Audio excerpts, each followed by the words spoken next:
ഞാൻ സത്യത്തിൽ ഇത് ഇവരോട് പറഞ്ഞു മടുത്ത്. കാരണം എത്രയും പെട്ടെന്ന് തീർക്കാൻ ഞാൻ പറഞ്ഞു. കാരണം അത്രയും ചെലവ് എനിക്ക് കുറഞ്ഞിരിക്കും. ഈ സിനിമ തന്നെ ഒറ്റ ദിവസം നടക്കുന്ന സിനിമയാണ്. എന്നിട്ട് പോലും ഒരു 50 ദിവസം എടുക്കും. വിഷയം ഒരു ദിവസം നടക്കുന്നതാണെങ്കിൽ ഷൂട്ട് ചെയ്യാനായിട്ട് 50 ദിവസം എടുക്കുക. ഇത് ഒരുമിച്ചിരുന്ന് നമുക്കൊന്ന് ഡിസ്കസ് ചെയ്യുന്നു ഈ സാധനം. കാരണം ഇതേ ഡൗട്ട് എനിക്കുണ്ട്. നമുക്കതൊന്ന് ഇത് കഴിയുമ്പോൾ ഡിസ്കസ് ചെയ്യാം. കാരണം ഇത് ഒരു രക്ഷയില്ല. കാരണം സിനിമ നമ്മള് സ്റ്റാർട്ട് ചെയ്യുമ്പോൾ ഇത് ഭയങ്കര സംഭവമാണ്. ഇത്ര ദിവസത്തിനുള്ളിൽ ഭയങ്കര പ്ലാനിങ്ങും പരിപാടിയായിട്ടാണ് വരുന്നത്.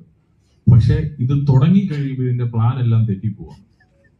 അപ്പൊ ഇത് ഒരു 60 ദിവസം പ്ലാൻ ചെയ്ത സംഭവം ചിലപ്പോൾ ഇതൊരു 75 ദിവസം പോകും, അല്ലെങ്കിൽ 80 ദിവസം പോകും. അത് പല സിനിമകളിലും നടക്കാറുണ്ട്. പിന്നെ ഈ ചില ഐഡിയാസ് ഇപ്പോ സ്പോട്ടിലായിരിക്കും ഇവർ ഡെവലപ്പ് ചെയ്യുന്നത്. അപ്പൊ അങ്ങനെയുള്ള കാര്യങ്ങളൊക്കെ സംഭവിക്കുമ്പോഴാണ് ഈ ഷൂട്ടിംഗ് ഡേയ്സ് കൂടി പോകുന്നത്. പിന്നെ അങ്ങനെ വരുമ്പോഴാണല്ലോ ബഡ്ജറ്റും കൂടുന്നത്. അപ്പൊ ഹൈ ബഡ്ജറ്റ് സിനിമ എന്ന് കാണിക്കണമെങ്കിൽ കുറച്ചുകൂടെ ഷൂട്ട് ചെയ്താലേ പറ്റുള്ളൂ എന്നാണ് അവരുടെയൊക്കെ ഒരു ധാരണ.